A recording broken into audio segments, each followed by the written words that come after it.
Bonjour, bienvenue sur Les Petits Plus Zen, le podcast pour faciliter et savourer sa vie en famille. Je m'appelle Séverine, je suis facilitatrice en parentalité après avoir été 22 ans professeure des écoles en maternelle REP+. Chaque semaine, je te propose ici des pistes et des thèmes approfondis sur la petite enfance, l'éducation et la communication pour que tu retrouves le plaisir des relations familiales sereines et épanouies. Une de mes missions est de t'aider à mieux comprendre et apaiser les émotions de chacun pour installer un équilibre entre tes besoins personnels et ceux de ta famille et enfin retrouver du temps pour toi. Je te partagerai aussi mon expérience en classe de maternelle, des découvertes apprises en formation et des outils inédits et actionnables facilement que j'ai créés au fil du temps à l'école et à la maison. Pour ne manquer aucun épisode, abonne-toi s'il te plaît sur ton application de podcast préférée et participe généreusement à la diffusion de mon travail en laissant un avis et une note de 5 étoiles. Pour plus de contenu, d'inspiration et de motivation, retrouve-moi aussi sur Instagram, Facebook et Clubhouse sous le nom Les Petits Plus Zen. Sur ce, je te souhaite une belle écoute.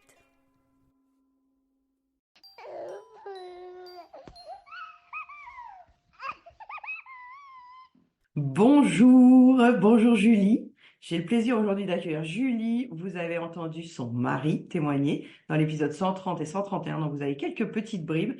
Et moi, j'ai le plaisir de l'accueillir aujourd'hui. C'est le premier podcast business que j'ai écouté en 2021. Donc, je suis ravie de l'accueillir aujourd'hui. On va parler de plein de choses, d'émotions, de pivot, de business, d'équilibre. Je vais d'abord, évidemment, te laisser te présenter. Comment vas-tu et qui es-tu, Julie? Merci Séverine, bonjour aussi. Pour l'anecdote, je savais pas qu'il y avait 2 épisodes pour Rémi. Il avait parlé tellement longtemps qu'il a fallu que je coupe. C'est la première personne que j'ai coupée en 2 épisodes. Ah ouais, bah justement, pour présenter du coup, moi c'est Julie. Donc avec mon mari Rémi, on était associés, mais on l'est toujours dans la vie. Que j'ai eu une entreprise pendant 8 ans, que je suis en train de liquider. Et du coup, j'aidais, mais je pense que je dis j'aidais, mais je pense que ça a pas trop de sens parce que pour moi, c'est toujours le cas, donc je vais parler au présent. D'aider les entrepreneurs et surtout les femmes qui ont un business et une vie, qui se retrouvent dans l'aspect multipassionné et qui veulent se développer sur Internet, peu importe ce que ça a comme sens. Je suis avec Rémi depuis très longtemps et il est très bavard, mais je pensais que c'était encore plus. Et donc, j'ai un podcast aussi ça va faire 7 ans, je pense, même plus que ça, hein. Il y a beaucoup d'épisodes. Et j'ai eu l'occasion de travailler avec toi aussi parce que tu nous as fait confiance à plusieurs reprises pour qu'on t'accompagne. Et je t'en remercie d'ailleurs parce que ça me fait toujours très plaisir de pouvoir le dire et puis c'est important. Et merci, parce que moi aussi je suis bavarde. On va voir comment ça se profile. Aura-t-elle un ou 2 épisodes? Vous avez déjà la réponse quand vous nous entendez, mais nous, on ne l'a pas quand on enregistre. C'est le Ouais. suspense. Moi, ce que j'ai aimé dans ton podcast, donc qui s'appelle Être soi, un business au service de sa vie, qui va évidemment être le thème d'aujourd'hui. Comment faire pour équilibrer la vie pro, vie perso? Et tu te confiais beaucoup sur l'alternance que tu avais dans ton rôle de femme, de chef d'entreprise, de future maman à l'époque quand j'ai commencé le podcast, puis de maman. Mm. Donc évidemment, c'est deux parts importantes, ta vie de couple aussi, ta vie personnelle, ta vie intérieure. J'ai aimé l'authenticité avec laquelle tu te confies. J'ai aimé aussi que tu ne caches pas et que tu ne maquilles pas tout ce qui n'allait pas dans la vie d'une entrepreneur, parce que il y a des paillettes, hein, il y a des choses qui se disent sur l'entrepreneuriat, et quand on vient comme moi d'un monde qui n'est pas de l'entrepreneuriat, on peut être happé par une spirale de oui, ça va être facile, il y a qu'à appliquer, il n'y a pas beaucoup d'efforts. Donc tout ça, tu casses vite fait le mythe. Et pour autant qu'on suive les épisodes, moi je les ai suivis dans l'ordre, alors je m'en suis fait à peu près Mm. 200 sur un été entier. C'était vraiment du binge audio sur Julie Kinoko. Et j'ai aimé après me dire, bah, c'est bon, je suis prête en fait. Je suis prête à passer au mode d'entrepreneur juste après ma rupture conventionnelle. Et donc depuis 2021, j'ai suivi tes offres, plein de programmes que vous avez montés avec Rémi aussi pour produire Emotizen, notamment le programme en ligne qui est toujours en vente actuellement, donc que j'ai amélioré grâce à vos conseils, grâce à vos retours, grâce, tu le disais, à vos expériences de business en ligne, puisque moi, en étant maîtresse, le business en ligne, ça me paraissait une île très lointaine de l'autre côté du monde, un autre continent. Mm. Comment t'en es arrivé, toi, à accompagner les femmes entrepreneurs, donc avant que Rémi te rejoigne, mais quel est ton historique par rapport à ton business? Merci déjà pour tes retours. C'est toujours trop cool de savoir l'évolution que ça a. Et j'avais oublié ce détail qui n'est pas un détail, de binger le truc depuis le début. Faut vraiment avoir envie de m'écouter, tu vois, parce que waouh, moi déjà j'ai du mal à. Je laisse tout le montage à Rémi parce que je n'aime pas m'écouter un podcast. C'est vraiment une chance d'avoir quelqu'un pour faire ça. En ce moment, je suis dans le processus justement de chercher un peu où j'en suis après avoir fermé notre entreprise parce que je m'aperçois que j'ai mêlé beaucoup de qui je suis avec l'entreprise malgré moi, même si j'ai essayé de séparer, de faire en sorte qu'on ait deux entités totalement différentes, mais on est très liés aussi.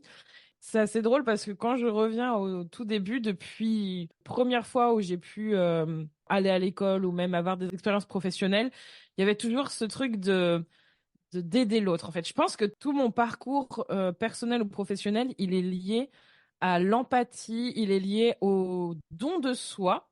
Et ça, tu vois, on va dire, plutôt à ma début de trentaine où je m'aperçois à quel point j'aime être au service des autres. C'est un truc qui me drive parce que j'aime partager, en fait. J'aime vraiment partager, j'aime discuter, j'aime échanger. C'est gratifiant de voir l'impact qu'on peut avoir dans la vie de quelqu'un quand on apporte quelque chose ou un conseil. Donc ça, c'est vraiment un truc qui fait partie de moi. Et au fil du temps, j'ai fini par m'apercevoir que on n'avait pas qu'une seule passion ou qu'un seul but dans la vie. Et ça, c'est quelque chose qui m'a longtemps bloqué. Et je pense que ça peut bloquer pas mal de personnes de se dire, oui, mais moi, je suis censée avoir une mission, je suis censée avoir un truc à faire, je suis censée avoir une direction. Ça, c'est ce qui m'a longtemps bloqué. Et quand je me suis aperçue qu'il suffisait d'abord de partager pour pouvoir se connecter à l'autre, ça a débloqué tout. Et c'est un peu le point de départ de comment j'ai fini par accompagner les femmes et surtout être entrepreneur. C'est que j'ai commencé par partager ce qui me faisait plaisir à publier des vidéos, à créer un blog, puis créer un podcast. Vraiment, tout ça, ça a été des médiums pour faire entendre ma voix et partager ce qui me passionnait au sens large du terme. Et après, ça a été le support pour trouver mon master, pour avoir un bac+5 et me former et avoir toute la panoplie qu'il faut bien pour avoir un CDI. Ça m'a aidé à trouver mon école, ça m'a aidé à trouver mon travail, parce que c'était un peu mon portfolio de mon savoir-faire, plus que de mon savoir-être, parce que voilà. Malheureusement, on s'intéresse au savoir-être un peu plus maintenant en entreprise, mais savoir-faire, ça fait très beau. Bref, ça m'a aussi permis de pouvoir avoir toutes les compétences, les connaissances pour ouvrir mon entreprise et ça montrait mon expertise et tout ça, ça a tout combiné en fait. C'est comme une boule de neige au final, mais une belle boule de neige. Et c'est ce qui fait qu'aujourd'hui, bah, j'ai réussi à avoir une entreprise pendant 8 ans, quoi. Enfin, entreprendre pendant 8 ans tout du long, malgré tout ce que j'ai traversé et à aider les femmes. Je dis des centaines, mais je sais même pas si c'est pas plus. Enfin, je trouve ça trop bien. Et là, je suis dans une autre phase. Et là, c'est marrant pour finir là-dessus. Vraiment, je pense que on peut le voir dans la société à l'échelle probablement. C'est comme un cercle, tout se recommence. J'ai l'impression de revenir à cette étape de je vais partager ce qui me plaît. Le truc que je mentionnais tout à l'heure. Là, j'ai fermé mon entreprise. Là, je retombe dans cette période. Qui je suis, qu'est-ce que je veux faire, remettre tout à plat, re-explorer, ne plus avoir forcément de pression financière parce qu'on est en train de déblayer avec Rémi et vraiment de retourner à l'état zéro ou plus pour se sentir bien personnellement, financièrement, professionnellement. Et du coup, c'est un peu tu sais, retourner au début. La boucle est bouclée et c'est assez intéressant de voir qu'est-ce que ça va donner. Et puis j'aime que tu précises que c'est que des expériences en fait. Hmm. C'est que des apprentissages et des leçons et non pas des erreurs et des échecs. C'est un cap à passer quand on devient entrepreneur de se dire ça va pas être fluide. En fait, il y a vraiment une alternance de haut, de bas continuellement qu'il Hmm. faut naviguer, comme tu dis souvent, avec l'actualité du moment, Hmm. l'actualité pro, l'actualité perso, l'actualité extérieure, l'actualité Complètement. familiale. L'entreprise n'est pas juste une suite de ah, il suffit de faire ça. Et là, tu le vis avec l'expérience actuelle, l'expérience passée, peut-être les projets futurs que vous aurez, en Hmm. mettant tout ça et en documentant. J'aime bien ce mot que tu utilises souvent. Tu documentes ce que tu vis pour que ça inspire et que ça finalement peut-être résonne avec les gens de ta communauté qui te suivent. Et Hmm. la plupart du temps, il y a beaucoup de choses qui ont résonné avant même que je les vive. Et ensuite, quand je les ai vécues, je fais, ah oui, ah bah oui, je l'avais déjà entendu ça. Mais il fallait que je le vive, il fallait que je tombe dans ce trou pour moi-même me dire, ben, c'est normal de tomber dans ce trou. Notamment, moi aussi, j'ai fermé ma société pour réouvrir une micro. Et c'est des expériences qui, si tu n'avais pas témoigné parmi tant d'autres, pourraient rester confidentielles. Hmm. Donc, il y a une sorte de briser les tabous, il y a une sorte d'assumer, il y a une sorte de vulnérabilité et d'humilité que j'apprécie chez vous deux d'ailleurs, puisque c'est la même chose avec Rémi en Hmm. parentalité, que vous acceptez le chemin avec tous ces trous. Est-ce que tu avais conscience de ça au début de ton entreprise, que tu allais aussi être porte-parole d'une sorte de véracité, d'authenticité dans le business. Non. En fait, à chaque étape, au final, comme je le disais tout à l'heure, quand je le faisais d'abord pour moi. Et je pense que on le fait pour soi, mais on le fait aussi pour le partager, mais on le fait d'abord pour soi. En tout cas, moi, c'est mon fonctionnement. Et c'est dur parce que souvent, on a tendance à se dire, ouais, mais je le fais que pour ma pomme. Et du coup, tu sais, quand tu as ce truc de oui, mais il faut que ça serve les autres, etc. Donc, on a tendance à oublier que le faire pour soi, c'est d'abord le faire vraiment, le faire sans filtre, le faire justement en toute transparence et que quand on commence à le faire pour quelqu'un d'autre, on est plus dans la performance. Donc du coup, vraiment le côté je dois montrer, je dois performer auprès d'un public un peu comme une pièce de théâtre et du coup on joue un rôle et on n'est plus vraiment soi. C'est deux choses différentes. Et non, pas du tout parce que là encore aujourd'hui, c'est un travail que de revenir à qu'est-ce qui est vrai pour moi, qu'est-ce qui est important de partager, qui je suis, qu'est-ce que je veux faire, qu'est-ce qui compte. Et c'est exactement ce que j'avais fait au tout départ. Et l'entreprise au milieu, elle a été pour propulser les choses. C'est un moyen pour pouvoir financièrement et avec un certain impact modéliser tout ça, mais ça a un peu transformé aussi la relation avec ma création de contenu ou avec vraiment il y a vraiment le côté performé en fait qui rentre dedans et c'est plus difficile de naviguer Mm. un peu biaisé les choses. Mais non, clairement pas, parce que de toute façon, pour moi, les erreurs et les échecs, c'est bien, hein. En fait, c'est marrant, mais je pense que c'est pas que je le cherche, mais quand on était en train de vraiment formaliser la fermeture de notre société, déjà, je me suis tellement préparée à ce que ça arrive mentalement, même si c'était difficile, que du coup, j'étais entre guillemets prête. Mais quand je l'ai fait, je me suis dit, j'ai vraiment hâte. C'était très dur pour moi d'attendre. J'ai vraiment hâte de pouvoir en parler. J'ai vraiment hâte de pouvoir documenter, montrer l'après. C'est vraiment le truc. Toutes les semaines, j'étais en train de le dire à Harry. Je suis, ah, ça me fait chier que je puisse pas le Mhm. faire tout de suite.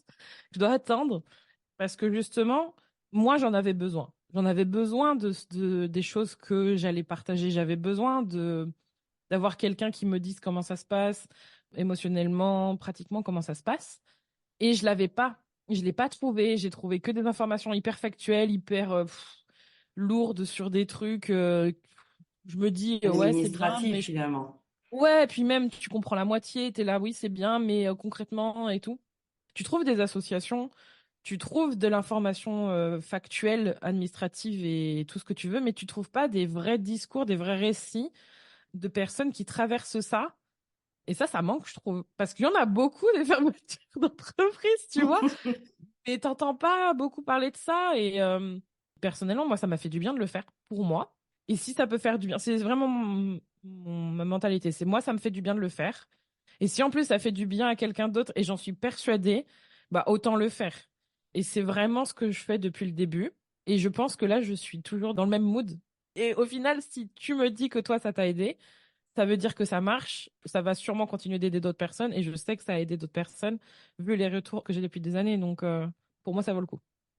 Moi, j'ai l'impression que ce parler vrai, il sert beaucoup à l'heure actuelle par rapport aux masques et aux paillettes et à la superficialité, au côté non travaillé, non personnalisé de l'entrepreneuriat et du business. Ceux qui sont peut-être pas dans ce business s'en rendent moins compte. Mais moi, j'ai l'impression qu'il y a des pages de vente, des scripts qui sont tout faits, qui sont à l'intelligence artificielle et c'est triste finalement. Mm. On peut très bien utiliser ces outils-là, mais quand on nous entend sur le podcast, moi, ça m'a inspiré aussi à créer mon podcast, comme d'autres entrepreneurs que tu as reçus à ton micro, qui du coup, bah, très naturellement, je me suis orientée pour aller écouter leur podcast à eux ou à elles aussi, parce qu'en fait, il y a un relais de confiance dans l'authenticité et dans ben voilà, c'est dur, on assume, c'est dur en fait. Mais bon, Ouais, on pourrait parler de ça pendant des heures. J'imagine qu'il y aura un épisode spécifique sur comment on liquide sa société de manière acceptable et acceptée. ouais, ouais, ouais, complètement. Déjà, même sans parler des aspects administratifs, mais je pense que ça, c'est sûr, avec Rémi, on aime en parler. Il y a quand même ce côté dire les choses, en fait. Et tu vois, comme ce que toi, tu m'as dit, je pense qu'il y a plein d'entrepreneurs qui vivent des choses difficiles, mais par peur de ce que ça va. Et on me l'a dit, hein, on me l'a dit, moi, quand j'ai pris un job, hein. Ça nous fait plus briller dans les yeux ce que tu nous racontes. Moi, je dis, bah tant mieux, hein. Je fais, bah vaut mieux ça que vous alliez dans le mur. Je dis, faut me suivre pendant un moment pour comprendre que je suis pas là pour envoyer des paillettes. J'adore les paillettes, j'adore envoyer des paillettes. Ça, c'est vraiment mon kiff, même perso. Mais je suis pas là pour vous envoyer des paillettes dans les yeux H24 parce que non, quand on marche dans la merde, faut le dire, quoi. Sinon, ça sert à rien. Je pense qu'il y en a beaucoup qui ont peur de ça et je pense aussi On n'en parle pas beaucoup non plus, ou pas comme j'aimerais qu'on en parle, et ça va peut-être venir, c'est le côté santé mentale. Je pense que c'est dur aussi pour beaucoup de personnes de documenter. Il faut le faire pas quand on est écorché vive, faut le faire aussi quand on a le temps et l'énergie de le faire. Et le truc, c'est que je pense qu'il y a beaucoup d'entrepreneurs qui ne sont pas bien mentalement et qui ont besoin d'être suivis ou qui sont suivis. Et c'est beaucoup trop, tu vois. Donc, on garde le masque, on performe parce que ça demande énormément d'énergie. Pour le savoir, ça demande énormément d'énergie physique et mentale de pouvoir partager ses blessures et être vulnérable comme ça. Là, on en vient peut-être plus à parler des vraies blessures, à parler de oui, moi j'étais dans cette période-là. J'aimerais qu'il y ait encore plus de discours pour normaliser le fait qu'il y a des périodes où on entreprend, où on communique, alors qu'on est au fond du trou et qu'on doit. On y vient, mais il y a deux mondes, hein, mais après, j'ai espoir que ça change, que ce soit en train de changer. Bon, tu as vécu l'entrepreneuriat avant d'être maman, puis tu as rajouté une casquette. Donc, vous êtes devenus parents, vous faites l'instruction en famille, vous coordonnez donc vos emplois du temps pour que chacun soit en relais auprès de votre fille. Comment Oui. est-ce que vous arrivez à naviguer l'imprévu de l'instruction en famille, l'imprévu de l'entrepreneuriat par rapport aux émotions que ça provoque, que ce soit stress, anticipation, joie, toute la vie de parents entrepreneurs en instruction en famille qui peut-être certains vont le vivre, mais c'est quand même encore assez rare comme profil. Est-ce Mm. que tu peux nous donner un peu comment vous vivez ça et comment vous vous organisez au niveau émotionnel, mais au niveau pratico-pratique aussi, si tu veux? Ce qui est drôle, c'est que là, à la rentrée, Charlie, elle est plus en instruction famille en Ouh! plus. Ah, on va sûrement faire des épisodes là-dessus, mais dans notre autre podcast sur la parentalité. Mais ouais, j'étais un peu en phase. Non, en même temps, je me dis, c'est elle qui le veut. C'est elle qui veut y aller.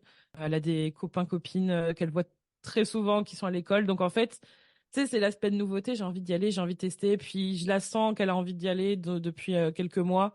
Donc elle a dit, je veux y aller, je veux y aller. Puis ça perdure, ça perdure. Donc on a dit, OK. Donc Mm. ça aura duré quasiment toute sa maternelle au final, parce que là, elle a 5 ans.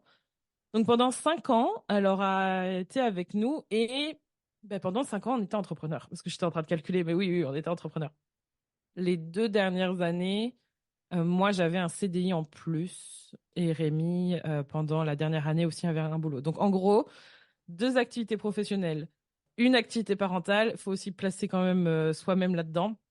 C'était challengeant, mais en même temps, ça s'est fait quand même de façon assez évidente. Parce que avec le recul, le plus difficile, c'était de trouver des temps de calme, des temps où vraiment là, comme maintenant, on peut enregistrer un épisode de podcast.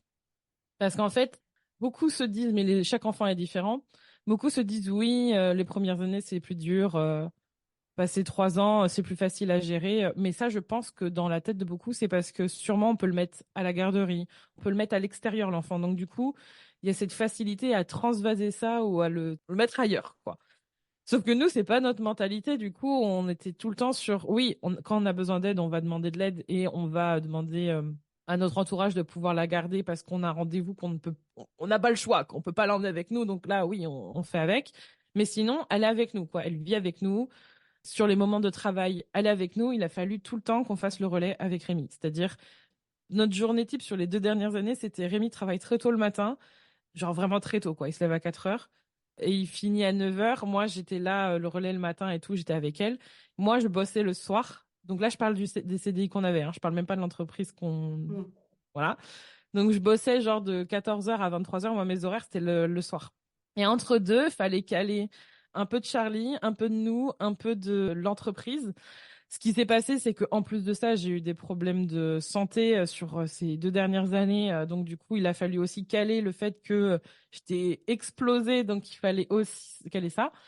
En fait, au final, quand je regarde un peu ce qui s'est passé, c'est important qu'on soit solide ensemble, sinon on n'est pas solide du tout, quoi. Il fallait vraiment qu'on soit clair sur ce qu'on voulait, que y en a un, ils prennent le relais quand l'autre il est pas bien, quand Rémi il a besoin de se reposer, moi je sois disponible. En fait, il faut vraiment apprendre à s'organiser, à être disponible pour l'autre et disponible pour soi. Et après, être très clair sur ce qui est important, urgent et important et ce qui ne l'est pas. Parce qu'au final, ça m'a permis aussi de voir et de comprendre tout ce qui n'était pas, que ce soit pour ma vie perso, ma vie pro, tout ce qui était pas important et pas urgent. Genre, avec l'entreprise, ça m'a permis de rationaliser en disant qu'est-ce qui vraiment compte pour l'entreprise. C'est créer du contenu, vendre et être visible, servir mes clientes. C'est les 3 piliers vraiment sur lesquels où je me suis focus. Et même si ça demande beaucoup de travail, une entreprise, beaucoup d'entrepreneurs se prennent le chou avec des trucs qui sont tellement pas importants. Et même si ça demande beaucoup de temps et beaucoup d'investissement mental, physique, parfois financier, il y a plein de choses que j'ai balancées, quoi. Et c'est fou, mais même si notre entreprise en a pâti financièrement, c'est notamment parce que moi, j'étais pas disponible quand j'étais malade. Et c'est aussi parce que j'avais pas forcément assez de temps, de cerveau disponible avec tout ce qui s'est passé dans notre vie pour ça. Mais c'est pas à cause d'un manque de jugement, dans le sens où je sais que c'est ces 3 choses qui changent vraiment les choses. Et quand on se concentre sur ça, on peut trouver du temps pour le faire sur une semaine. Et en fait, on s'aperçoit qu'on a beaucoup de temps. Je sais pas toi, mais en fait, on a beaucoup de temps dans une journée. Et c'est pas une injonction à oui, tout le monde a 24 heures. C'est pas du tout ça mon discours, parce que je trouve que c'est du bullshit, ce truc, genre, oh, tout le monde a 24 heures. Non. Tout le monde n'a pas les 24 heures de la même manière. Il y a des mères qui sont célibataires ou des pères célibataires. On n'a pas du tout la même vie. Mais dans notre cadre à nous, quand je disais, voilà, de 9 heures à 14 heures, on a tout ça pour nous, même si on parle de manger pendant 1 heure et demie, 9 heures, et je dis 14 heures, mais ça pouvait mettre 14h30. Ça fait quasiment 6 heures, tu vois. C'est énorme, 6 heures dans une journée. Et tu peux passer du temps avec ton enfant, tu peux passer 1 heure et demie, 2 heures à travailler si tu choisis. Enfin, tu vois, tu peux moduler ton temps et tu t'aperçois que finalement, ah ouais, il y a du temps. Il y a du temps et comment tu veux l'utiliser ce temps. Et ça m'a vraiment permis de comprendre que ce temps-là, comment je veux l'utiliser. De vraiment poser les choses. Petit point, ce que je fais aujourd'hui, c'est pareil. Je n'ai plus l'entreprise. Il n'empêche que tu cherches souvent vite à remplir. Quand tu as des temps comme ça, tu veux remplir. Ben moi, ma priorité maintenant, c'est moi, nous. Et du coup, ça va être ma santé mentale et physique. Donc, notamment, 1 heure, je marche. Tous les jours, je marche. Dehors, à l'intérieur, je marche. 1 heure, ça paraît énorme, mais en fait, finalement, quand tu regardes, il me reste 6 heures. Je vais quand même marcher 1 heure. Ok, je vais regarder c'est quoi mes passions, c'est quoi que j'ai envie de faire. Est-ce que je vais scroller sur TikTok? Oui, peut-être sur des temps morts, mais je vais aussi créer du contenu, je vais documenter. Bon. Franchement, et même avec notre situation, c'est là où c'est rassurant, il y a du temps. C'est important de le comprendre, il y a du temps. Quand on met de la conscience sur ce qui est prioritaire et ce qui est essentiel dans la famille, dans le couple, dans le business, vous avez aussi une excellente communication de couple. Quand on est cliente dans vos masterminds, on voit à quel point vous écoutez l'autre, vous avez une écoute active, vous avez aussi une conscience que les besoins de l'autre sont différents, vous avez des systèmes d'organisation différents, vous avez des human design différents. Ça, c'est une perception de ce qui fait du bien à l'autre, qui est complémentaire dans votre entreprise, mais qui est valable aussi pour les couples qui nous écoutent. C'est admettre qu'on ne projette pas sur l'autre tous nos désirs, nos besoins, nos émotions, et qu'on reste disponible, tu l'as dit, pour faire soutien s'il y a besoin au dernier moment, même si sur l'emploi du temps, tu étais censé être de permanence, entre guillemets, avec Charlie de 9 à 12, ben, si ce jour-là, il a la migraine, j'imagine qu'il y a renégociation, il y a remplacement. Ça veut dire une flexibilité qui n'est pas toujours dans les blocs de temps qu'on nous propose en tant qu'entrepreneur. Ouais. Comment vous arrivez à être aussi flexible que ça en ayant autant d'activités finalement? Je pense que c'est l'expérience. Alors évidemment, le fait qu'on communique bien, nous, ça fait très longtemps qu'on est ensemble, mais c'est pas que la durée, c'est aussi, on a été en thérapie. Au moment où c'était difficile pour nous, moi, je voulais aller en thérapie, on a été en thérapie de couple aussi. Après, on a toujours beaucoup communiqué, donc en dehors de ça, c'est notre dynamique. Mais en fait, c'est marrant, mais le truc qui me vient, c'est pas qu'on n'a pas le choix, mais c'est au jour le jour, quoi. C'est la vie, c'est quand il y a un truc qui tombe dessus, genre, soit tu luttes, tu combats le truc, et ça demande autant d'énergie, et ça, je pense que c'est l'expérience aussi qui fait ça. Soit tu luttes, soit tu dis non, je veux pas que ça se passe comme ça, et c'est légitime, mais il faut voir qu'est-ce qu'il y a derrière, et souvent il y a quelque chose. Et c'est pour ça qu'aller en thérapie à titre individuel ou en couple, c'est important.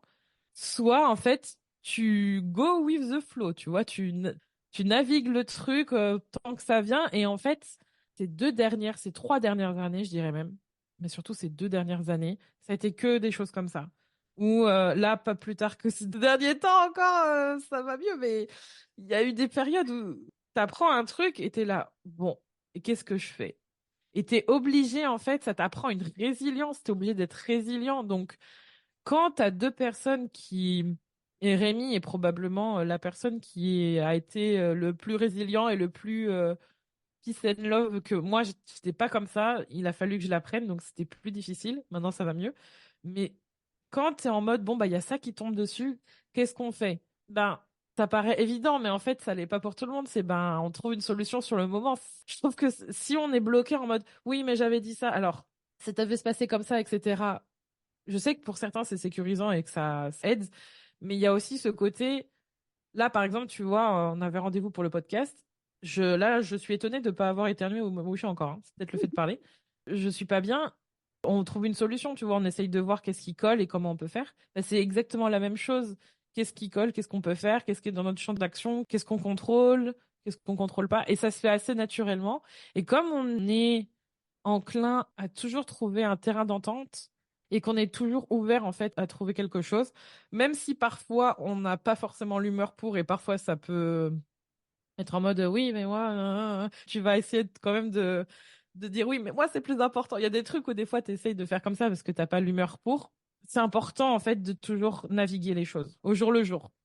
Mais maintenant, ça paraît évident, mais ça s'apprend. C'est des choses, je pense, qui s'apprennent sur le terrain. Il faut en discuter. Il faut dire ce qu'on pense vraiment, dire ce qu'on ressent vraiment. Parfois, c'est pas sur le moment, mais ça peut être après. Mais au final, c'est la solution qu'on a trouvée qui marche bien, hein. Et je sais qu'en le disant, ça va, tout le monde va dire oui, mais c'est facile parce que vous arrivez à vous parler. Oui, vous, c'est facile. Vous avez l'air émotionnellement, vous arrivez à bien gérer les choses. Oui, mais c'est aussi parce que je pense qu'on a fait le travail pour, à titre individuel et ensemble. Et je pense que quand on entend ce genre de discours, on a tendance à dire oui, mais pour vous, c'est facile. Oui, maintenant, il y a des choses qui sont plus faciles, mais ça ne l'a pas toujours été. Et il faut apprendre à faire en sorte que ça le devienne. On a eu de longs débats hein, sur l'intelligence émotionnelle, à la fois dans les programmes, dans les moments off, avec Rémi aussi sur Clubhouse. Le fait est que vous avez pratiqué ça avant d'être parent. Là, le fait d'avoir une petite fille à la maison, ça a décuplé la pratique de l'intelligence émotionnelle, de comment s'adapter à l'imprévu d'un enfant de 2, 3, 4 ans qui s'oppose, qui dit non, qui résiste. Finalement, c'est une belle métaphore des événements qui nous arrivent en tant que pro, en tant qu'entrepreneur. C'est comme un enfant qui vient et qui pose là la situation. Bon, bah, on fait quoi? On ajuste en fait, on pivote, on est finalement dans l'observation du moment présent, à l'instant T, qu'est-ce qu'on va devenir maintenant que l'enfant ou la boîte a ramené ce point-là face à mes yeux. Qu'est-ce Mm. que je vais en faire? De quoi je vais m'en servir? Est-ce que je vais râler? Est-ce que je vais résister? Est-ce que je vais geindre? Est-ce que je vais me plaindre? Ou alors est-ce que je vais en faire quelque chose? Est-ce que je vais l'utiliser à mon service ou le dégager ou rendre quelqu'un responsable, hein? Ça Mm. aussi, on connaît des gens qui râlent en disant que c'est jamais de leur faute. Vous avez donc ce système de moment présent, de pleine présence à Charlie, à votre business, à vous-même. J'aime beaucoup que tu amènes ici que la thérapie, c'est évidemment une force parce qu'on apprend à mieux comprendre nos réactions, à mieux comprendre ce qui nous drive en fait, hein. Toutes les blessures qui remontent à chaque fois qu'on a une épreuve. Évidemment, il faut trouver le bon psy, il faut trouver le bon thérapeute. Cherchez bien, ne confiez pas votre santé mentale à n'importe qui. Mais l'accompagnement en dehors, et pas que dans le business, c'est précieux. Mm. On est toutes les deux sujettes à l'épuisement, on est toutes les deux sujettes à des débordements émotionnels dans nos parcours. Comment est-ce que maintenant tu arrives à te reformuler que cette émotion-là, elle a quelque chose à te dire? Est-ce que tu as Mm. des choses qui t'aident au quotidien quand tu es débordé par toi, tes émotions?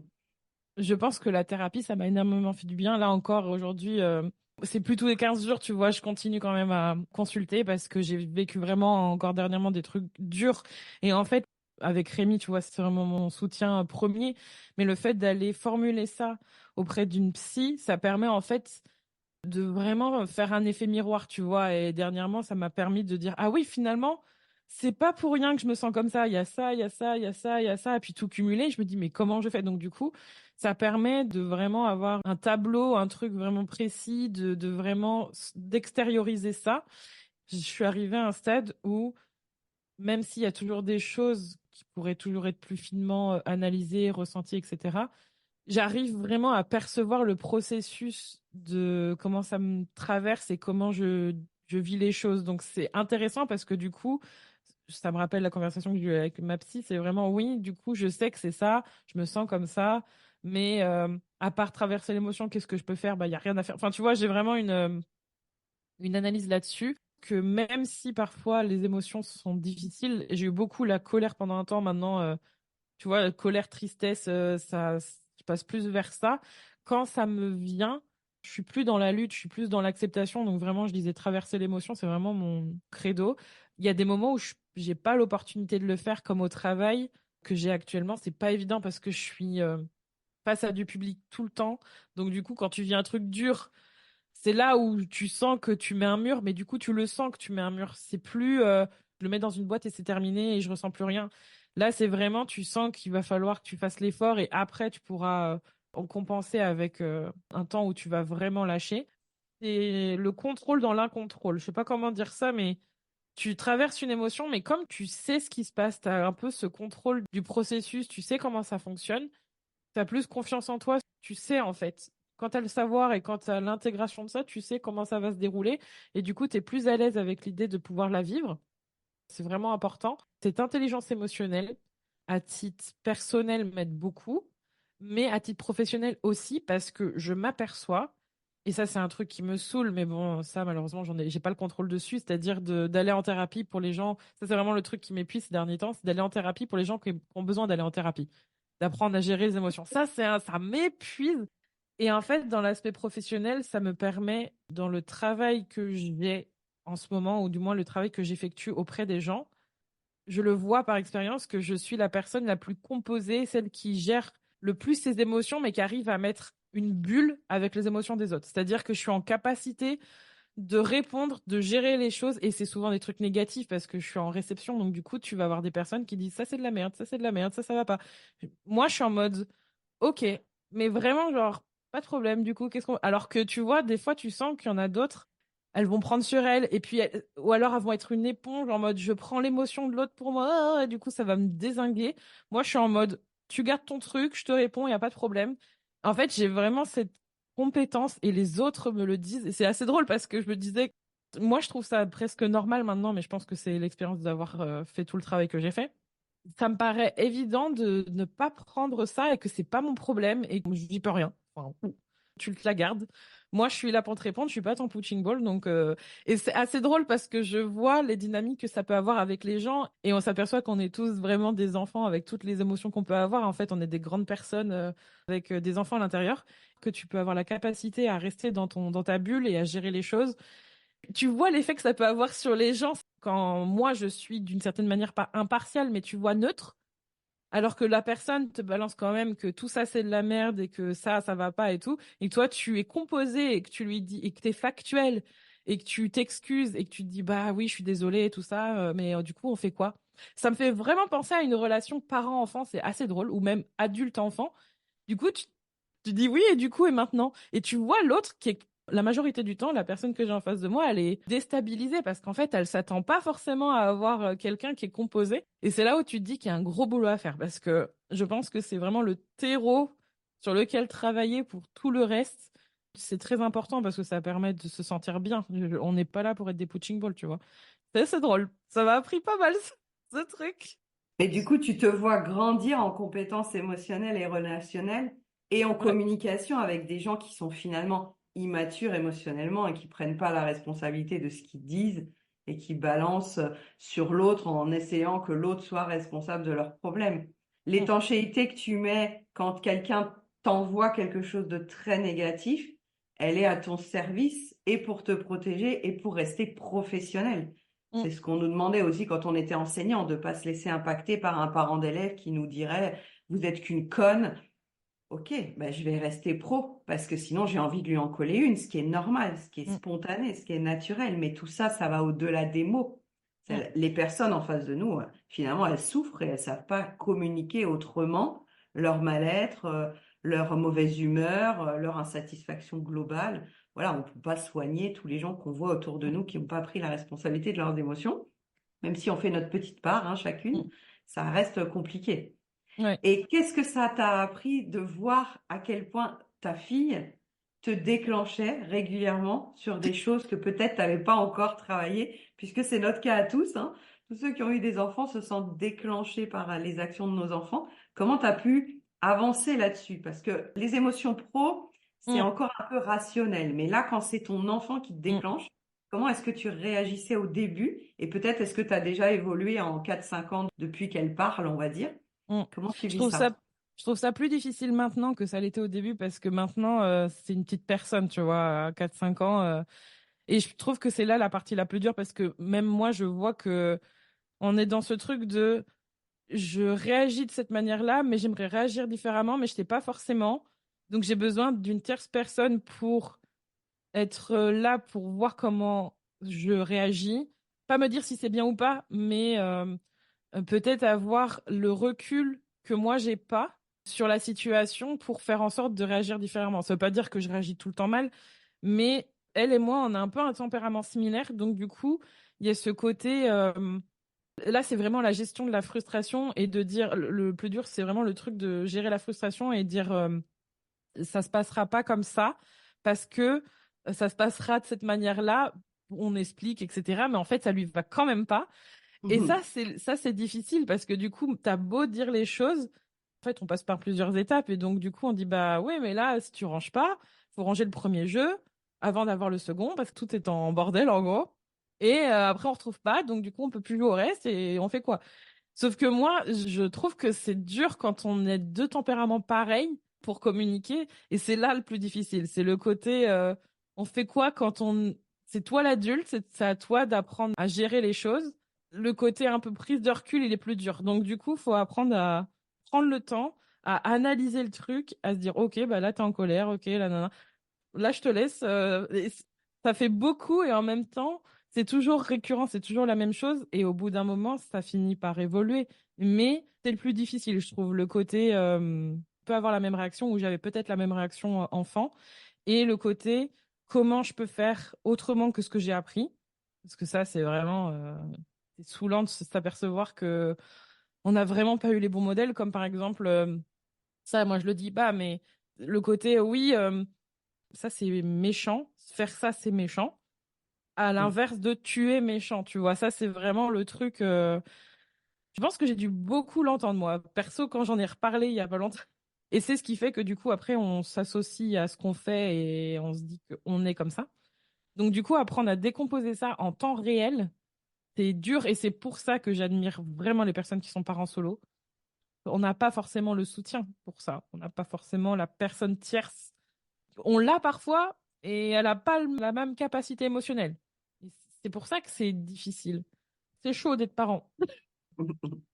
Ouais, et t'amènes le miroir que nos enfants nous renvoient par rapport à ce qu'on a reçu comme éducation, par Mm, rapport à l'éducation qu'on voulait donner au début de la grossesse, quand on se dit, ah bah je serai comme ça, mais dans la réalité, quand t'as pas cadré les choses et que ton enfant intervient dans ton process et que là, c'était pas le bon moment pour toi, c'est normal de se sentir à un moment démuni et débordé parce que ce qui était prévu n'arrive pas. Donc il y a mm, cette sorte de frustration du parent qui n'obtient pas de son enfant ce qu'il aurait attendu et qui nous remet en question sur est-ce que j'ai les bonnes attentes finalement par rapport à l'âge et la maturité de mon enfant?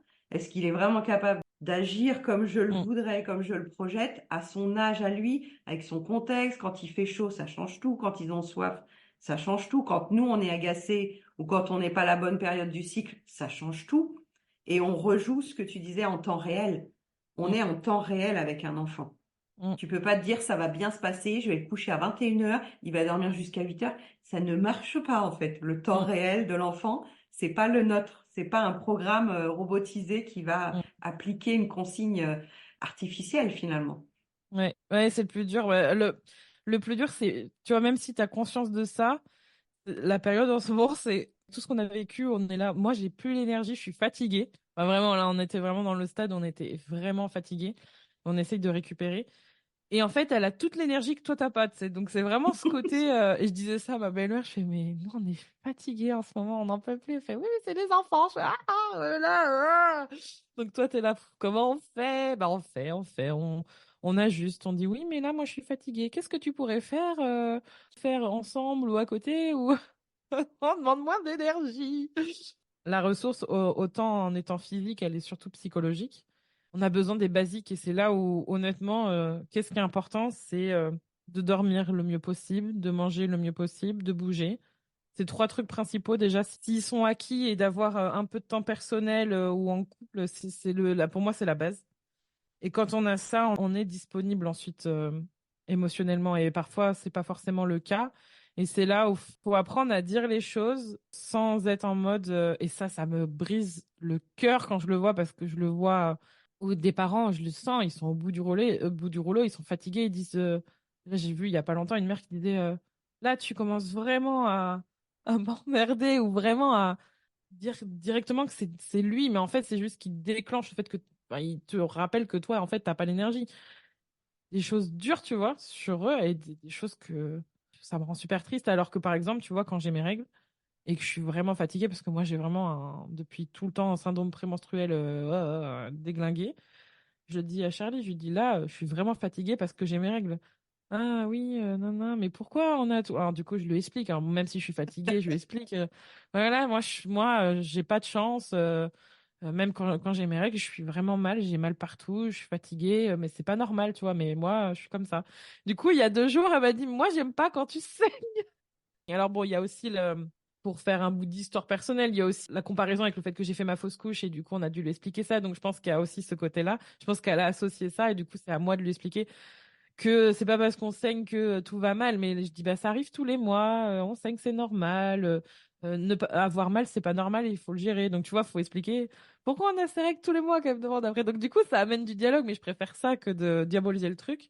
Mais c'est important de le dire parce que si on est en mode là je suis fatiguée, là je suis fatiguée, là je suis fatiguée, mais tu dis pas, t'expliques pas, c'est comme ça et pas autrement, l'enfant il te dit ben elle est tout le temps fatiguée, elle est jamais disponible. Vous mettre les mots, tu vois. Et je pense qu'il y a beaucoup d'adultes qui ont peur de dire les choses parce qu'ils ont peur de casser leur enfant, je sais pas, ou de les blesser, et qu'il faut les protéger. Mais je pense qu'il y a une différence entre protéger et expliquer. Tu peux très bien expliquer la mort, et nous, ça a été le cas. On a expliqué la mort à 2 reprises, en étant factuel, en étant clair, en étant, bah voilà, c'est ça qui s'est passé, voilà, moi je suis triste parce qu'il y a ça. On a dit les mots. Et c'est marrant, mais même dans le corps médical, on nous a reproché de dire ça, tu vois, on nous a reproché d'expliquer la mort à notre enfant, parce que Ah je ouais? pense que ça atteint les personnes adultes aussi, elles sont pas prêtes pour certains sujets, et je l'entends, mais quand t'es pas prêt pour certains sujets, mais que ton enfant il l'est et qu'il est demandeur, tu peux pas lui dire, c'est comme ça, tu vois. C'est pas possible. Et c'est ça qui génère de la frustration aussi, c'est ça qui renvoie l'émotion à, bah, tu t'en occupes parce que moi je suis pas en capacité de l'avoir, donc tu te la gardes. C'est pour ça que c'est hyper important d'en parler, mais aussi c'est important d'apprendre à le traverser, enfin, à naviguer. Sinon, on finit tous avec des petites boîtes pleines de merde. Et c'est le cas pour beaucoup d'entre nous, hein, de ne pas vouloir aller voir ce qui nous déclenche et ce qui est encore actif en nous quand notre enfant vient pour comprendre pourquoi on est mal. Oui, Parce que tu le dis très bien, finalement, les enfants pourraient s'attribuer la responsabilité de notre souffrance ou notre malheur si nous, on pose pas le mot et tu n'as rien à voir avec ça, ma chérie. Ce n'est oui, pas de ta faute. Tu n'es pas concerné. C'est moi qui suis malade. C'est moi qui suis fatiguée. C'est moi qui suis triste. Ça n'a mm, rien à voir avec toi. Toi, tu peux continuer à rire, tu peux continuer à jouer. Et l'épisode sur la mort qui a fait pas mal de réflexions là que j'ai fait sur le podcast, je crois que c'est le 102.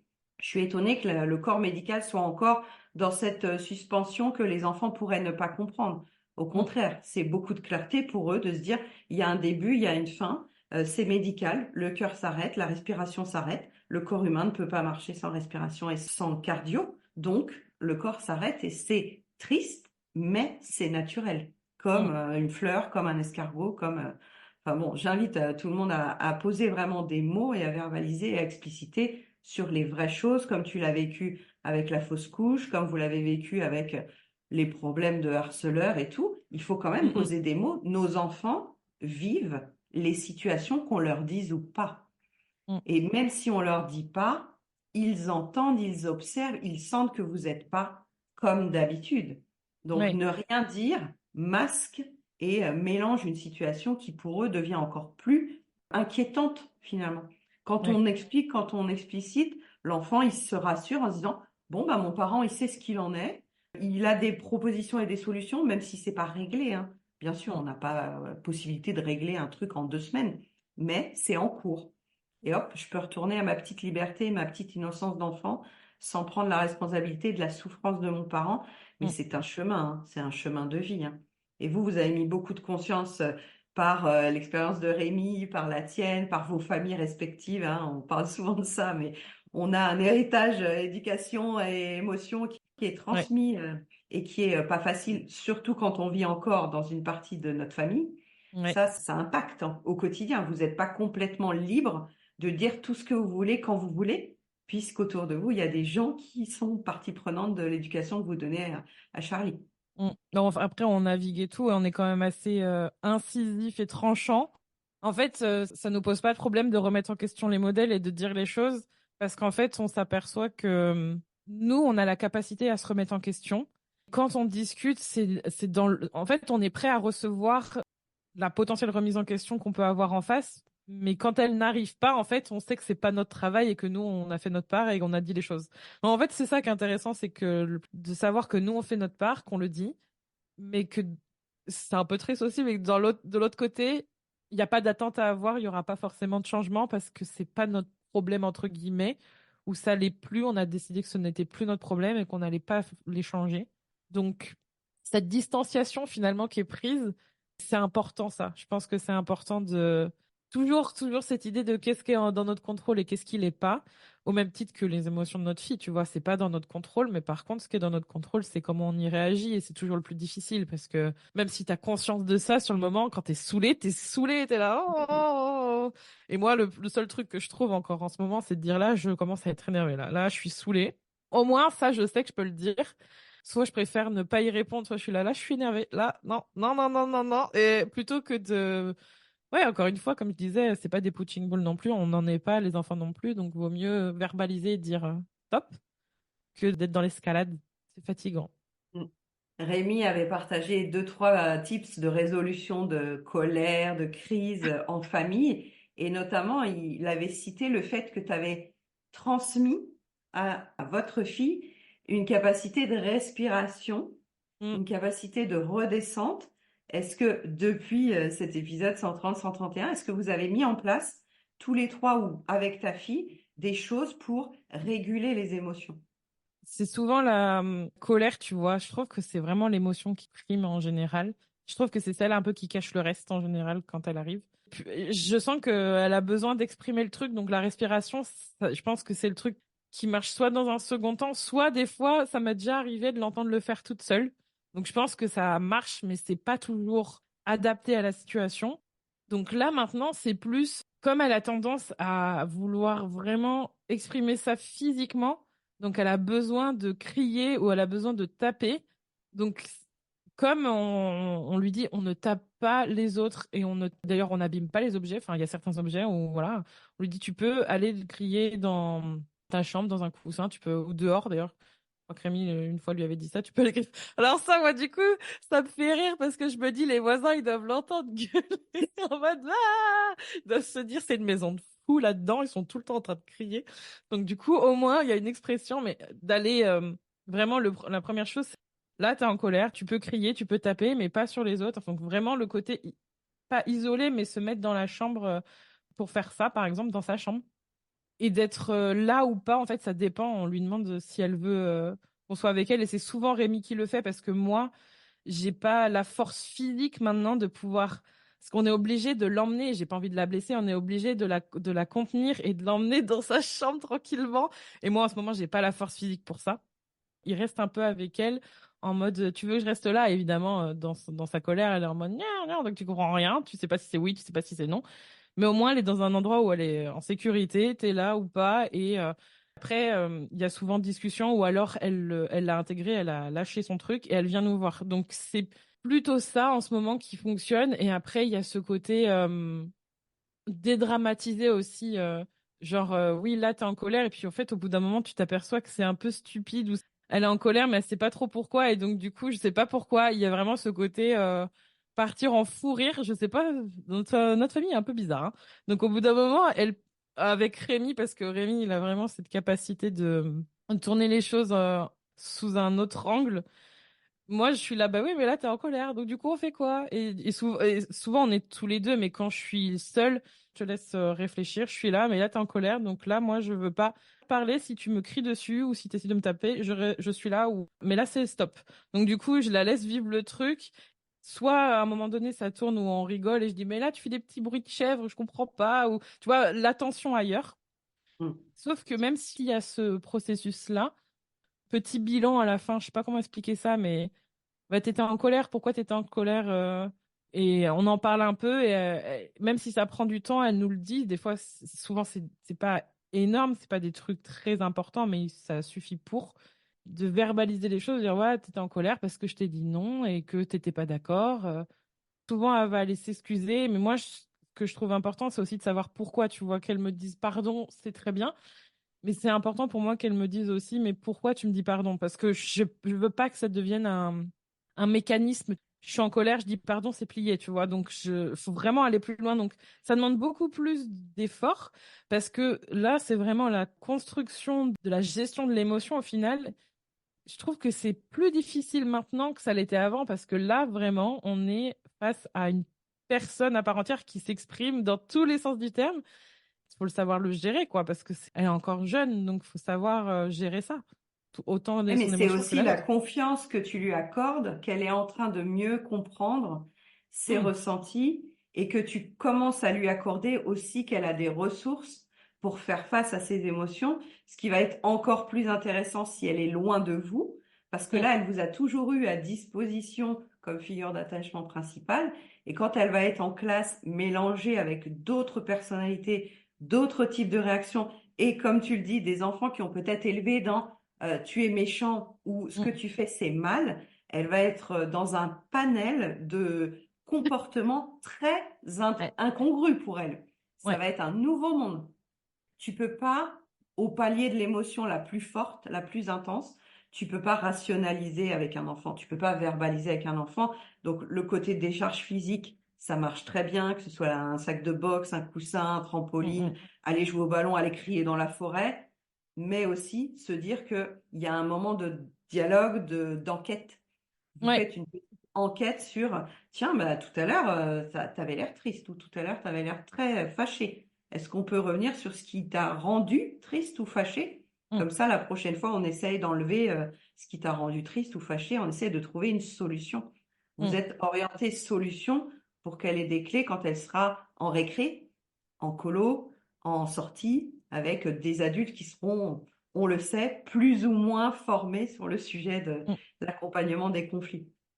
On fait les choses ensemble. Et ce qui est assez drôle, c'est qu'avec les autres enfants qu'elle voit déjà là, même nous, on le voit hein, sur comment les enfants gèrent leurs propres émotions. Une petite fille, elle était en colère ou je sais pas trop ce qui s'est passé. J'étais pas là, mais en tout cas, le seul truc qui me reste, c'est que elle est revenue et elle disait ouais, j'espère que je vais la revoir et tout pour jouer. Et elle disait j'espère que ça va mieux se passer. Je fais comment ça va mieux se passer? Bah oui, parce que bon, elle s'est fait mal, elle s'est mise en colère et tout. Tu sais, il y a vraiment ce côté analyse, tu vois, de elle a mal vécu le truc, sa copine, tu vois, et elle l'a vu. Elle a ce recul, tu vois, de comment elle gère, enfin, comment sa copine gère et comment elle gère. Et ça, c'est intéressant parce que c'est pas les autres enfants, tu vois, parce que les enfants, ils sont sous la responsabilité de leurs parents et des adultes, donc ils sont certes responsables en partie de leurs actes et de leurs mots, mais ils ont la marge d'apprendre et c'est nous les modèles. Donc, s'il se passe quelque chose, tu vois, je sais que c'est pas lui que j'irai voir, c'est les parents d'abord. C'est pas donc ça c'est hyper important, je pense, dans les contextes collectifs. Mais c'est plus les adultes en fait, parce que je pense honnêtement que les adultes peuvent être profondément déstabilisés par les enfants et leur capacité à gérer les émotions mieux qu'eux, et que je le sais, me connaissant, que s'il y a quoi que ce soit, d'une certaine manière, ils vont prendre cher. Donc, je sais comment je vais être. Je sais que j'ai une capacité de résolution des conflits et de gestion, mais j'ai aussi une capacité hyper tranchée à responsabiliser les autres quand il faut. C'est un peu mon inquiétude sur ce côté collectif parce que, pour ma part, je pense que même si les enfants sont responsables, c'est 100% les adultes aussi. On a trop de défaillances là-dessus et je pense aussi d'un point de vue positif, on va voir comment ça peut être le reflet pour certains enfants, certains adultes, comment ça va être. Ça va être intéressant. Ah, c'est un nouveau monde qui s'offre à vous là, Ah hein. oui. L'entrée en scolarité de Charlie, ça va vous faire des discussions. Mais vous avez des comportements et des attitudes complémentaires avec Rémi au niveau de l'accompagnement des émotions et de la résolution de problèmes. Donc finalement, c'est inspirant, je pense, pour Charlie, de voir comment toi, tu réagis à telle ou telle Mm, situation versus comment son père réagit, parce que ça lui donne de l'altérité. Et elle mm, va le voir aussi avec les enfants de sa classe. Aucun ne va réagir pareil à un événement qui les frustre, qui les contrarie, qui les rend tristes. mm. Et je la sens très observatrice de ce qui va se passer dans sa nouvelle communauté scolaire. Ça va être intriguant. Peut-être qu'on aura un tome 2 sur comment vit les émotions en classe. On va avoir des choses à raconter. Oh là là, ça, vous allez faire des épisodes de podcast là-dessus. Tu parlais d'être un modèle pour ses enfants, ce qui me parle aussi beaucoup dans ma façon d'accompagner les parents. En tant que mère, tu as parlé beaucoup du soin de soi, du temps pour soi, du temps de décanter aussi ce qu'on vit, de s'accorder un peu de recul. Est-ce que tu penses que dans ta profession en tant qu'entrepreneur, la persévérance que tu as mis sur tes épreuves, elle incarne aussi auprès de ta fille quelque chose d'important selon tes valeurs? Ouais. Ben là, ce qui me vient, c'est le côté perfection parce que je le vois. Je sais pas pourquoi, il y a une phase où à un moment donné, elle nous a dit il faut que ce soit parfait, il faut que ce soit parfait. Et en fait, le fait d'échouer, le fait que ça ne marche pas, le fait que ce soit pas bon, de lui expliquer qu'elle le voit. Enfin, on a des conversations entre guillemets d'adultes, c'est-à-dire on se dit les choses qui soient toujours entendables pour elle, mais elle est là quand on en parle.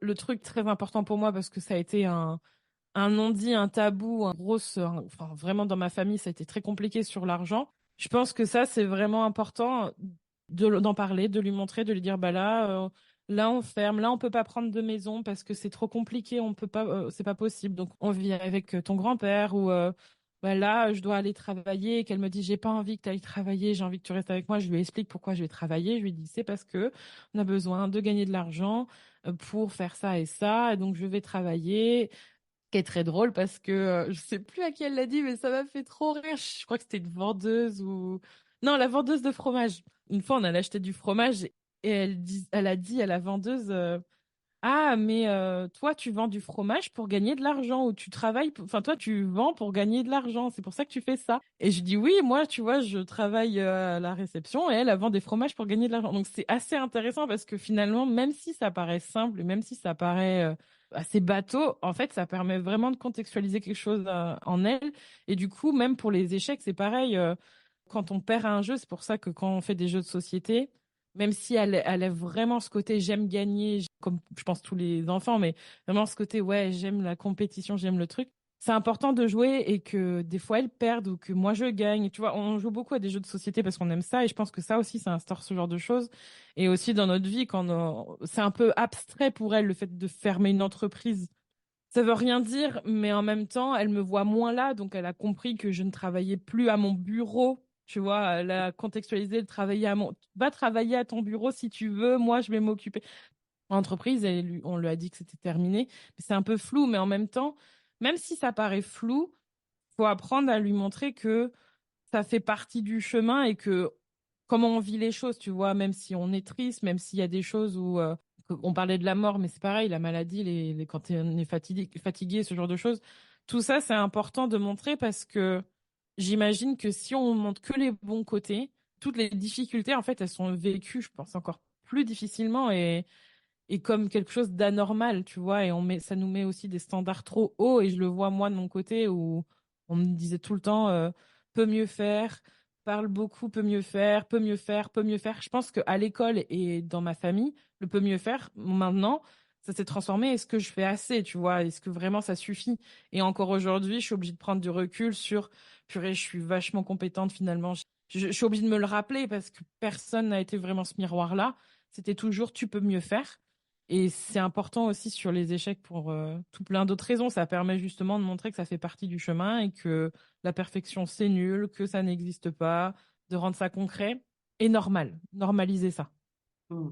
Ah, ça me parle beaucoup et ça me rappelle les ateliers philo qu'on faisait en grande section. Donc l'âge de Charlie, quand tu as des Mm, enfants de 5 ans à qui tu demandes à quoi ça sert de travailler, qu'est-ce que c'est l'argent, que font vos parents comme métier, il y a des enfants qui ont perçu des choses qu'on ne leur a pas dit Par contre, il y a des enfants qui ont posé des questions, qui se sont informés, qui ont été curieux et qui comprennent cette notion d'aller travailler pour gagner de l'argent, l'argent pour payer les factures, l'argent pour avoir de quoi manger, l'argent pour avoir une voiture.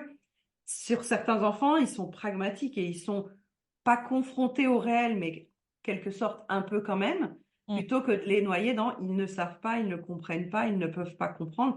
Si les enfants, ils comprennent beaucoup d'informations non verbales et beaucoup d'informations, ne serait-ce que le nombre d'heures que tu passais avant à ton bureau et le nombre d'heures que tu passes maintenant, c'est un changement. Ils ont Mm. détecté un changement, quel qu'il soit, et ils peuvent mettre des hypothèses dessus qui sont pas les bonnes. Du genre, et si elle travaillait plus parce qu'elle était malade, et là, ça pourrait l'inquiéter, alors que c'est pas parce que tu es malade que tu travailles plus, c'est parce qu'il y a eu une décision financière de poser.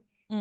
Ouais, et puis même le côté de moi, Charlène me fait trop rire, elle dit t'es en jour de congelé au lieu de dire jour de congé. Alors même si je lui dis c'est jour de congé, elle dit toujours congelé. Et elle me dit oui, je dis demain je retourne travailler. Oh, mais j'ai pas envie que tu retournes. Parce qu'en fait, il y a vraiment une absence, même s'il y a des habitudes, des routines, etc. Et c'est là où c'est dur, tu vois. Au début, j'étais là, fou là là, moi non plus, je veux pas y aller. Je préfère rester avec toi. Donc du coup, je lui dis oui, moi aussi, j'aimerais bien rester. Mais demain matin, on va se voir. Quand je viendrai te faire un bisou, même si tu dors, tu vois, des trucs comme ça, essayer d'instaurer ça. Et ça me fait autant de bien que ça lui en fait à elle, je pense, parce que du coup, ça permet d'instaurer du lien, même si on n'est pas ensemble. Puis il y a quand même des petits rituels où je reçois des petits messages quand elle va dormir. Il y a toujours des choses qu'on peut mettre en place. C'est aussi une source de motivation pour personnellement trouver un autre modèle. Tu vois, j'ai envie de retourner sur une activité qui me rend plus libre aussi. Mais libre comment? Parce que j'ai bien conscience que c'est une liberté conditionnelle.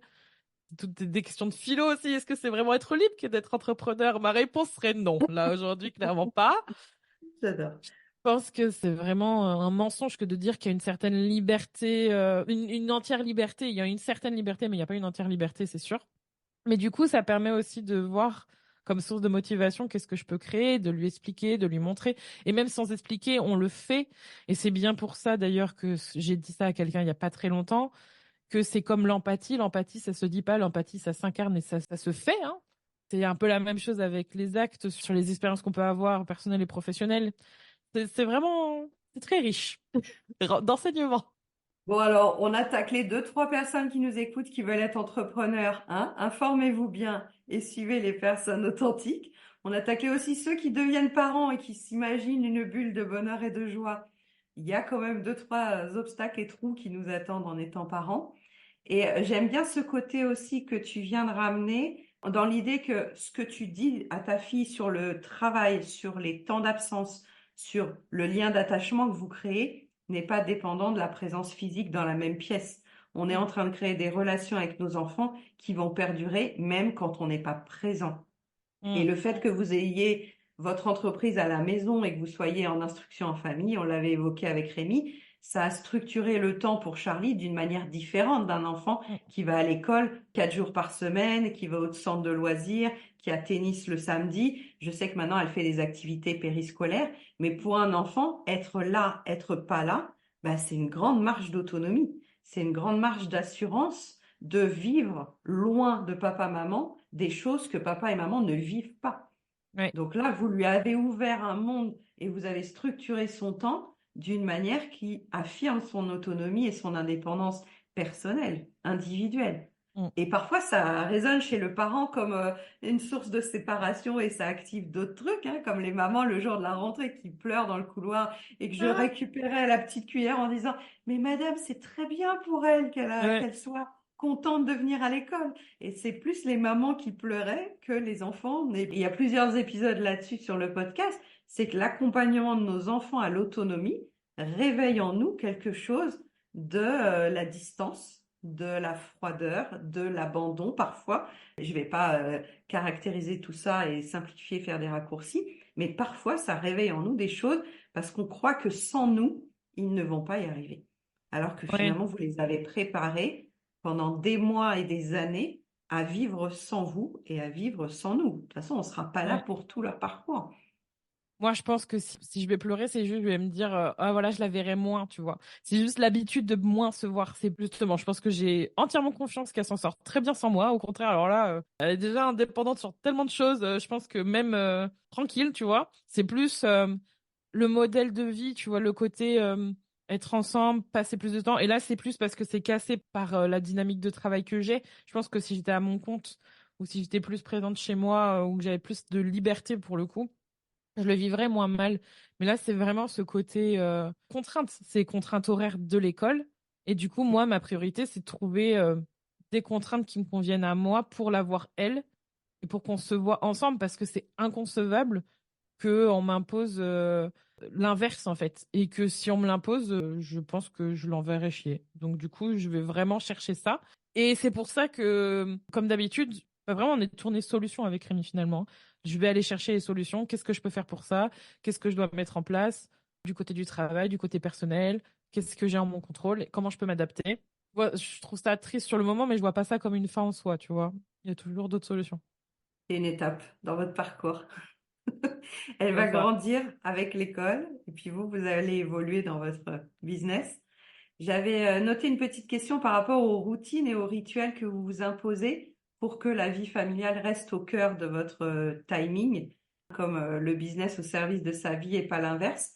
Est-ce qu'il y a des petites astuces que tu voudrais bien nous partager pour cloisonner un peu vos boulots, que ce soit les vôtres ou pour en tant que salarié, par rapport à la vie perso et familiale? Comment vous arrivez à faire Ouais. la distinction et l'étanchéité? Ça reste un ensemble, mais ça se fait quand même assez, entre guillemets, naturellement, parce que quand je suis devant mon ordinateur et mon téléphone, je suis pas disponible. Donc, je peux pas être disponible pour vraiment Rémi ni Charlie, finalement. Donc, c'est vraiment le concept d'attention. L'attention, elle est portée où? Si elle est portée sur mon ordinateur ou mon téléphone, je le dis, je suis pas disponible. Pour l'instant, c'est pas le moment. Et c'est là où faut arriver à quand même avoir cette analyse de est-ce que je passe trop de temps devant mon écran? Est-ce que où je veux porter mon temps? Qu'est-ce qui compte? Nanana. Et là, en ce moment, moi, je l'ai pas mal parce que je m'aperçois qu'il y a plein de trucs où je me dis ça. Ça me saoule, mon téléphone, non. Par contre, quand je joue, j'ai envie d'avoir des temps de jeu pour moi, des temps de jeu avec Charlie. Voilà, je regarde ce qui m'importe. Ce qui marche aussi pour nous, c'est on mange ensemble, on fait des choses ensemble, on met la table ensemble. Même si on cuisine pas toujours ensemble, il y a vraiment ce moment-là.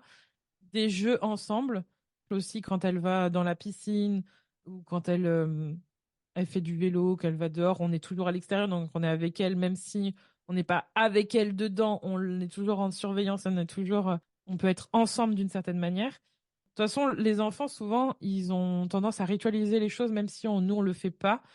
Ils vont venir demander est-ce qu'on peut jouer, est-ce qu'on peut faire ce jeu-là. Et moi, je vais avoir tendance à dire, celui-là, j'ai pas envie de jouer à ce jeu-là, mais par contre, on peut faire ce jeu-là ou un autre jeu. En fait, je trouve que c'est important de trouver un terrain d'entente et de voir qu'est-ce que toi t'aimes faire aussi. Parce que trop souvent, j'entends des parents qui sont là, ouais, mais ça me fait chier. Enfin, qui se le disent, ils disent pas ça à leur enfant, mais ils se le disent, oh, ça me fait chier, j'aime pas faire ça. Ou jouer à la poupée, c'est pas mon truc. Ben, vous pouvez trouver autre chose. Moi, j'aime bien jouer aux jeux de société. Il y a aussi tout ce qui va être les histoires avec Charlie, lire des livres. Si jouer au Lego, tu vois, ce genre de truc. Toi, qu'est-ce que toi t'aimerais faire? Souvent, l'enfant, il a envie de jouer à tout, donc il y a pas vraiment de problème. Et c'est de trouver un terrain et d'avoir ces moments-là, en fait, régulièrement, donc c'est-à-dire quotidiennement, pour moi, avoir ces moments-là. Et de prendre le temps, de vraiment le choisir, ce temps, parce que sinon, c'est un peu la règle de si on choisit pas, on choisira pour nous, tu vois, le côté, on va Si on chercher à combler. remplit pas notre temps avec ce Ouais. qui est important, notre temps sera rempli par des choses que les autres vont décider pour nous. Ouais, ou que on va décider mais qui sont pas enfin qu'on pense qu'on va décider mais qui le sont pas vraiment comme aller sur son téléphone ou par exemple, tu vois, regarder une série maintenant, je le fais mais je le fais en marchant ou je le fais sur des temps qui sont pas si importants que ça comme des temps de pause à mon boulot par exemple. Ouais, des fois, tu superposes des instants qui sont pas nécessairement 100% de ton attention pour Ouais. avoir plus de temps de qualité avec ceux qui comptent, avec Charlie, avec Rémi. Ouais.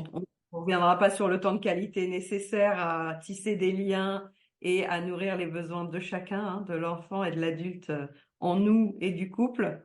Mais ça, c'est précieux. Vous aviez eu beaucoup, beaucoup de temps en famille du fait de votre configuration. Donc, je pense que vous avez engrangé un carburant énorme de lien, de langage, d'activité en famille qui est phénoménal, hein, qui est inspirant même pour ceux qui vous suivent et qui sont aussi parents. Parce que quelqu'un qui est salarié toute la journée et qui revient que le soir face à un enfant fatigué de son école, c'est pas du tout la même qualité que quelqu'un qui a son enfant. Vous vous êtes donné les moyens d'avoir du temps de qualité précieux tous les jours, à quasiment toutes les demi-journées même, du fait de vos choix professionnels. Ouais, je l'ai entendu d'une mère il y a pas si longtemps que ça que elle était fatiguée de retrouver son enfant le soir et moi ça me rendait triste. Je dis c'est pour ça qu'on a choisi ce genre de dynamique, même si professionnellement moi je m'épanouis ailleurs, pas dans ce que je fais maintenant mais dans ce que je peux faire à côté. Je le conscientise et je le sais. Pareil pour Rémi. Mais du coup, t'as autre chose. T'as vraiment le temps avec ce que tu aimes, tu vois. Et ça, pour moi, c'est inconcevable de passer des années, voire des semaines, des mois à me dire je rentre chez moi et tout ce que je vais avoir envie, c'est juste de ne pas lui parler, de pas. Enfin, ça me déprimerait. Après, je pense qu'il y a d'autres configurations possibles. Mais c'est pour ça que maintenant, je pense qu'on est dans une période où maintenant le travail, c'est bien. Mais comment on peut travailler autrement pour avoir ce qu'on veut et au-delà de gagner de l'argent, vivre une vie différente. Ça me paraît super.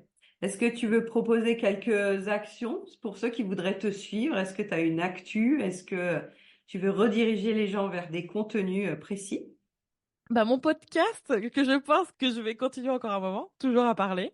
Donc, si vous Hmm. voulez vous faire le binge audio du moment de 1 à je sais pas combien, vous pouvez le faire dans le désordre comme vous voulez. Donc, être sur le podcast, être soi. Mes réseaux sociaux aussi, je pense que c'est là où vous allez retrouver le plus de choses, que ce soit sur Instagram ou sur TikTok d'ailleurs.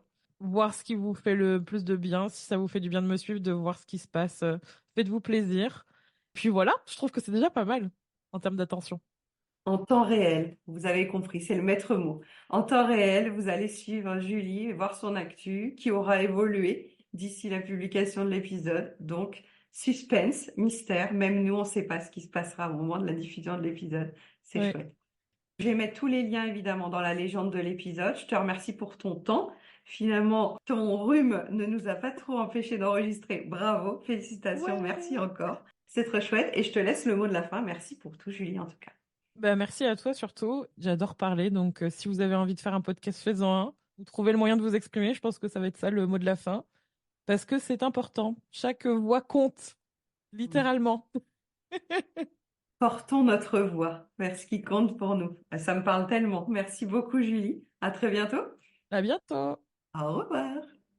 J'espère que ces clés vont t'aider. Si tu veux en savoir plus, je te donne rendez-vous dans la bio pour savoir quelle est l'actualité. Belle semaine à tous. Merci d'avoir écouté cet épisode. Tu peux retrouver les thèmes et les épisodes précédents aussi sur lppzen.com/lepodcast. Pour soutenir mon travail, je t'invite à noter, commenter et partager le podcast, notamment sur ton application préférée, comme Apple Podcast par exemple. Ton soutien est important pour moi pour permettre à d'autres parents de retrouver la sérénité en famille. On se retrouve pour un prochain épisode très bientôt et en attendant, prends bien soin de ta cheminée des émotions et de ton arc-en-ciel des besoins. À très vite.